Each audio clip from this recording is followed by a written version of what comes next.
Very good morning children. How are you people? पढ़ाई कैसी चल रही है बच्चों? If you are facing any difficulty in any of your lesson, you are always free to ask me. You can WhatsApp me your query and I will try to solve it as soon as possible. पर chapters समझना बहुत ज़रूरी है बच्चों, क्योंकि again and again I am telling you, lesson के बीच में से क्वेश्चंस आएंगे, सिर्फ एनसीईआरटी में से ही क्वेश्चंस आएंगे. So don't go here and there to get extra knowledge. आपको सिर्फ अपनी एनसीईआरटी बुक्स को अच्छे से रिवाइज करना है. वही आएंगे, पढ़ रहे हैं हम, और उसी में से पेपर आता है. अभी आपका मोटो बोर्ड पेपर होना चाहिए कि उसे हम कैसे अच्छे से सॉल्व करें to get good marks. Okay. और अब तो ये भी क्लियर हो गया है कि रिटन होंगे एग्जाम्स, नो ऑनलाइन एग्जाम्स, ना आपको प्रमोट किया जाएगा.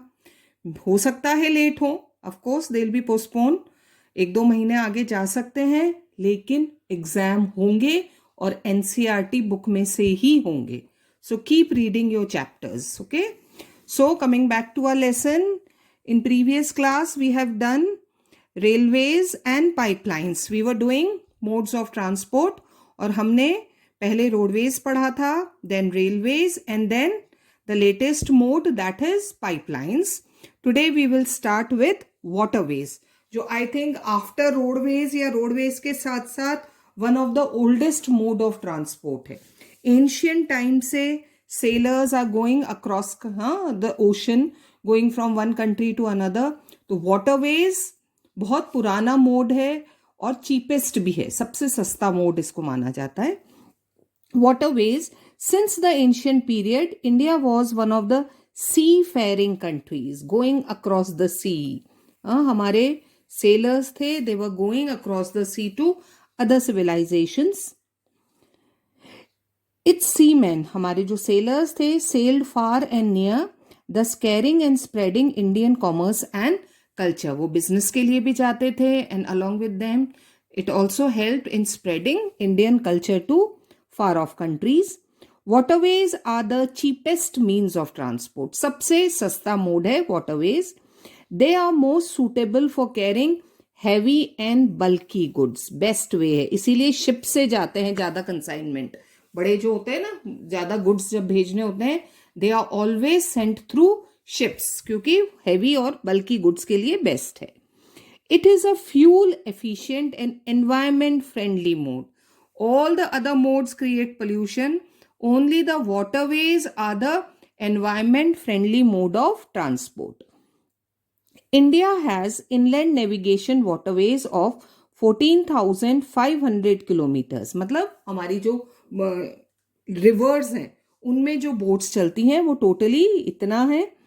आउट ऑफ दीज देखो कितना है, 14,500 किलोमीटर्स इनलैंड नेविगेशन.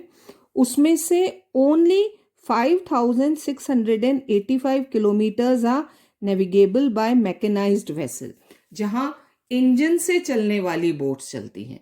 बाकी का जितना भी नेविगेशन है वो उन बोट से होता है which are rowed by hand. पतवार से जो चलाते हैं वो बोट्स ज्यादा चलती हैं.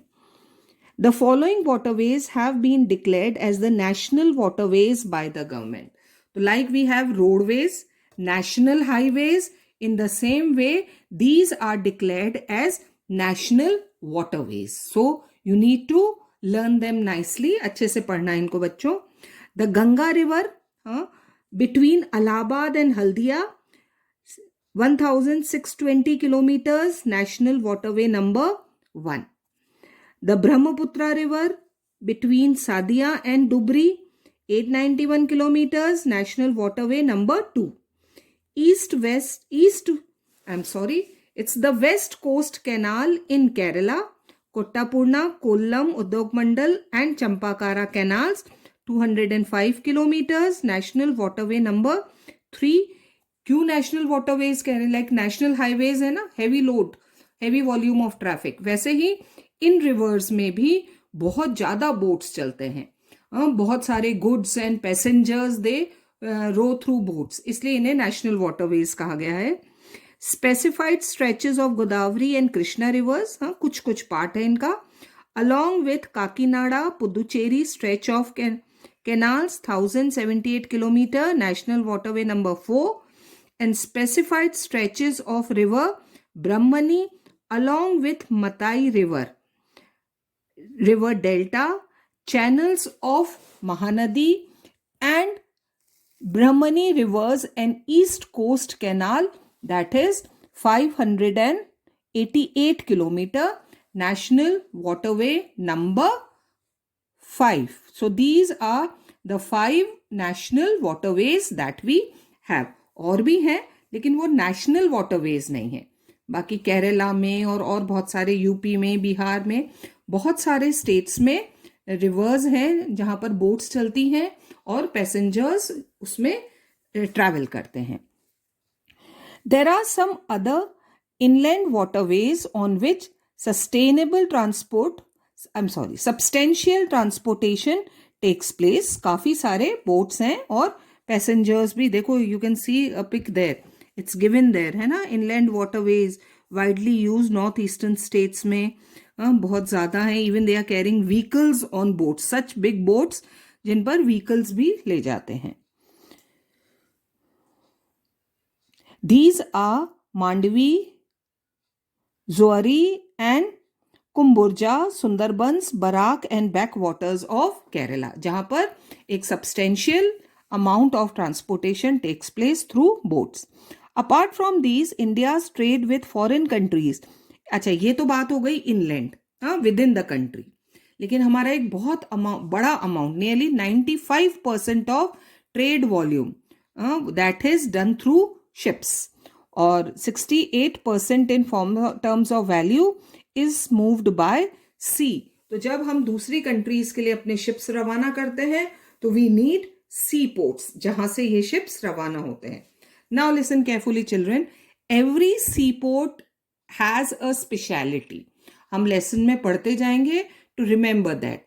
हर एक सी पोर्ट से की कोई ना कोई स्पेशल बात है जो यहाँ दी गई है. वो आपके मल्टीपल चॉइस क्वेश्चंस में आ सकती है बोर्ड में, तो go through them nicely. So now we will study about the major sea ports of India. With a long coastline, ये तो आपने 9th में भी याद किया होगा, of 7,516.6 kilometers, India is dotted with 12 major and 200 notified non-major, that is minor or intermediate ports. We have 12 big ports and 200 small ports. These major ports handle 95% of India's foreign trades. हाँ, यहाँ से import export होता है. सबसे important, अब हम will start with west coast. India का west coast Gujarat से स्टार्ट होते होते will go down western coast and then will move up towards eastern coast. तो लाइन से हम पढ़ेंगे. If you see in map, ये एक के बाद एक नीचे आते हैं. तो सबसे ऊपर वेस्ट साइड में कौन सा पोर्ट है? Kandla port in Gujarat. Kandla in Kutch was the first port developed soon after independence. सबसे पहले जो डेवलप किया गया आफ्टर इंडिपेंडेंस. पहले भी थे पोर्ट्स, लेकिन इंडिपेंडेंस के बाद इसे सबसे पहले डेवलप किया. क्यों? To ease the volume of trade on the Mumbai port. Mumbai port सबसे ओल्डेस्ट पोर्ट है जहां से ट्रेड होता था, और बहुत ज्यादा, अब जब हम इंडिपेंडेंट हो गए थे तो प्रेशर बहुत आ गया था मुंबई पोर्ट पे, इंपोर्ट एक्सपोर्ट बढ़ गया था. तो उसको कम करने के लिए कांडला पोर्ट, जो कि पास ज्यादा दूर नहीं है, उसे डेवलप किया गया. In the wake of loss of Karachi port, पहले कराची पोर्ट था तो कांडला की जरूरत नहीं थी because it was a part of India. But when after independence Karachi went to Pakistan, तो we needed another port. That's why Kandla was developed. Karachi port to Pakistan after the partition. Kandla is a tidal port. High tide, low tide आते हैं वहां पर. It caters to the convenient handling of export and import of highly productive granary and industrial belt stretching across the states of, अब ये जितने भी states हैं इनका import export कांडला पोर्ट से होता है. जम्मू कश्मीर, हिमाचल प्रदेश, पंजाब, हरियाणा, राजस्थान एंड गुजरात. तो यहां से जो भी गुड्स भेजे जाने हैं बाहर या मंगाने हैं, that all business trade is done through Kandla port. Kandla के बाद आता है Mumbai. Mumbai is the biggest port, India का सबसे बड़ा पोर्ट है, with a spacious natural and well sheltered harbour, that is a natural port, अपने आप बना हुआ है. The Jawaharlal Nehru port was planned with a view to decongest the Mumbai port, another port Jawaharlal Nehru port Mumbai port के पास ही डेवलप किया गया ताकि मुंबई पोर्ट का ट्रेड प्रेशर कम हो सके, and serve as a hub port for this region. तो Kandla, then Mumbai port, then Jawaharlal Nehru port. Marmagao port in Goa is the premier iron ore exporting port. सबसे ज्यादा क्या एक्सपोर्ट होता है वहां से? Iron ore of the country. This port accounts for about 50% of India's iron ore export. India से बहुत सारा आयरन ओर एक्सपोर्ट होता है. We have left that chapter mineral resources वाला, तो वहां दे रखा है कि इंडिया में सबसे ज्यादा क्या एक्सपोर्ट किया जाता है? Iron ore. और टोटल इंडिया का जितना भी एक्सपोर्ट है आयरन ओर का, उसका 50% is done by Marmagao port. New Mangalore port located in Karnataka caters to the export of iron ore concentrates from Kudremukh mines. Remember children, ये जो कुदुरमुख माइंस हैं ये इंडिया की सबसे बड़ी आयरन ओर माइंस हैं, बिगेस्ट आयरन ओर माइंस, और यहां से 100% एक्सपोर्ट होता है. और वो कौन से पोर्ट से होता है? न्यू मैंगलोर पोर्ट से. Kochi is the extreme south western port, last में आएगा, मैप में देखना सबसे नीचे है. Located at the entrance of a lagoon with a natural harbour. Kochi में भी नेचुरल हार्बर है. Then moving upwards on east coast. ये तो हो गए वेस्टर्न साइड, वेस्ट कोस्ट के सारे ports. Now moving upwards towards east coast. Moving along the east coast, ऊपर चढ़ेंगे. अब सबसे नीचे है, you would see the extreme south eastern port of Tuticorin. East में सबसे नीचे Tuticorin in Tamil Nadu. This port has a natural harbour and rich hinterland. पीछे बहुत सारा लैंड है इस पोर्ट के साथ. Thus it has a flourishing trade, handling on a large variety of cargoes to even our neighboring countries like Sri Lanka, Maldives, etc. ऐसा होता है कि वर्ल्ड ओवर से शिप्स जब आते हैं, गुड्स आए जाते हैं श्रीलंका और मालदीव्स के लिए, तो वो कार्गोज पहले यहाँ तूतीकोरेन पोर्ट पर आते हैं, फिर यहाँ से मालदीव्स या श्रीलंका सेंड किए जाते हैं. And the coastal regions of India. उसके ऊपर आता है Chennai. Chennai is one of the oldest artificial port. Port नहीं था वहां पे, है ना, वहां तो बीच है. चेन्नई में तो बीचेस हैं, और पोर्ट के लिए तो डीप ओशन होना चाहिए ना, तो वो था नहीं. लेकिन वहां डेवलप किया गया बिकॉज चेन्नई, जो पहले मद्रास था, बहुत इंपॉर्टेंट सी कोस्ट का एरिया था, तो वहां से बहुत बिजनेस करते थे. ब्रिटिशर्स के अंडर में था, प्रोविंस था, तो आर्टिफिशियल पोर्ट डेवलप किया गया वहां पे. ओल्डेस्ट है of the country. It is ranked next to Mumbai. सबसे ज्यादा ट्रेड या तो मुंबई से होता है, और next is from Chennai. In terms of the volume of trade and cargo, Visakhapatnam is the deepest landlock surrounded by land, that is landlocked and well protected port. This port was originally conceived as an outlet for iron ore exports. है ना, यहां से भी भाई waste में तो है, बहुत सारे पढ़े ना हमने, कौन कौन से थे? न्यू मैंगलोर पोर्ट है, मार्मागांव पोर्ट है, वो तो वेस्ट में भेजा जाता है आयरन ओर, वेस्टर्न कंट्री या है ना वेस्टर्न साइड. हमारे ईस्ट में भी तो एक पोर्ट चाहिए जहां से आयरन ओर एक्सपोर्ट किया जाए. That is done by Visakhapatnam port. उसके ऊपर आता है Paradip port located in Orissa, specialises in the export of iron ore. देखो कितने सारे पोर्ट्स हैं जहां से only iron ore is exported to other countries. Kolkata is an inland riverine port. Kolkata sea पर, शोर पर नहीं है, इट्स ऑन हुगली रिवर, तो वो रिवराइन, रिवर में वाटर करके फिर वहां पर शिप्स लाए जाते हैं. This port serves a very large and rich hinterland of Ganga Brahmaputra basin. ये हमारा बहुत इंपॉर्टेंट इकोनॉमिक एरिया है, 2 रिवर्स गंगा एंड ब्रह्मपुत्र, और उसका जितना भी बेसिन एरिया है उसका सारा trade is done through Calcutta port, Kolkata port. Being a tidal port, ये भी टाइडल पोर्ट है, कांडला भी टाइडल पोर्ट है. It requires constant dredging of Hooghly river में पूरा टाइम वाटर होना चाहिए.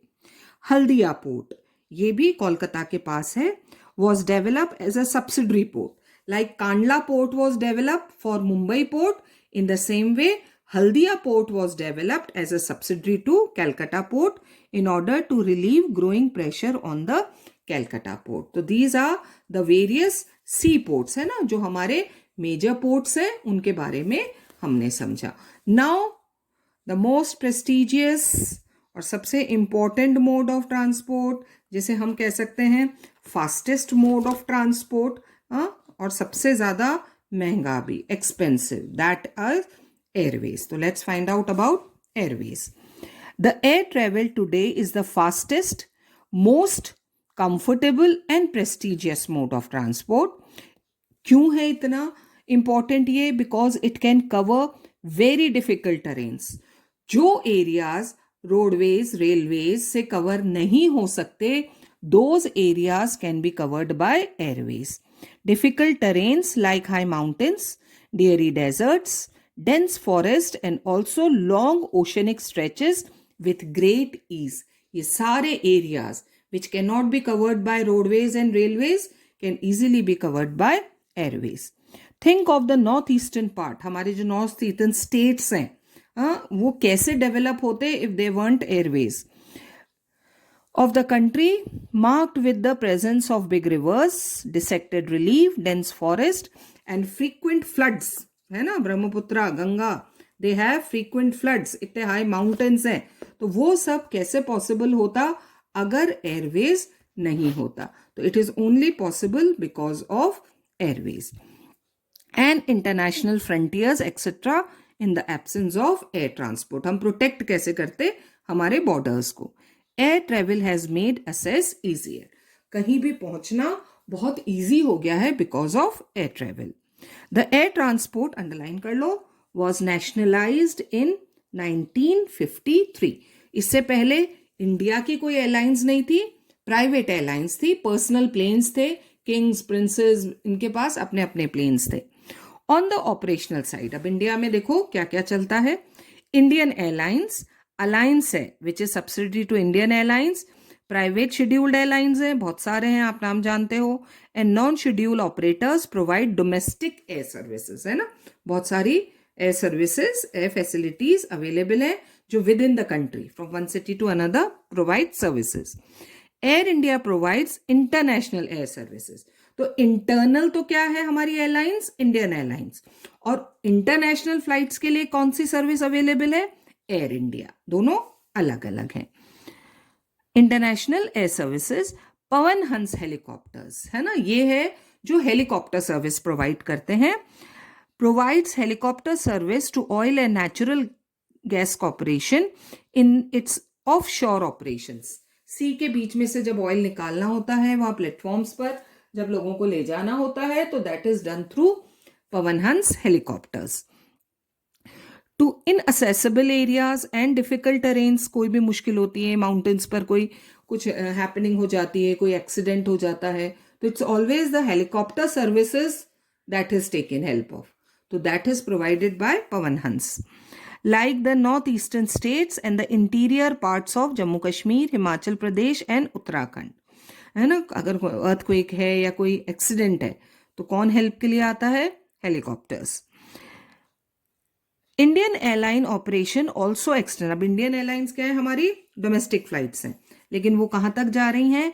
Extend to the neighbouring countries of south and south east Asia and the middle east. वहां तक भी हमारी डोमेस्टिक फ्लाइट्स ऑपरेट हो रही हैं. Air travel is not within the reach of the common man. Of course we all know this is the most costliest mode of transport. सबके बस की बात नहीं है. It is only in the north eastern states that special provisions are made to extend the services to the common people. तो सिर्फ हमारे जो नॉर्थ ईस्टर्न स्टेट्स हैं, असम, अरुणाचल, मेघालय, नागालैंड, वहां पर चीप रेट में हेलीकॉप्टर सर्विसेज अवेलेबल करवाई गई हैं, या प्लेन्स, स्मॉल प्लेन्स अवेलेबल हैं, क्योंकि वो बहुत डिफिकल्ट एरियाज हैं, है ना, रोड, रेलवे बहुत मुश्किल से पॉसिबल हो पाता है. तो कॉमन मैन को सिर्फ उन एरियाज में चीप मोड ऑफ ट्रांसपोर्ट के रूप में एयरवेज है. Otherwise, rest of the country, it is the costliest one. So these were the various modes of transport, children, that we have read, starting from roadways, railways, pipelines, waterways and airways. 5 modes of transport जो हमने detail में पढ़े. And in our next class, we will start with communication. Till then, keep learning.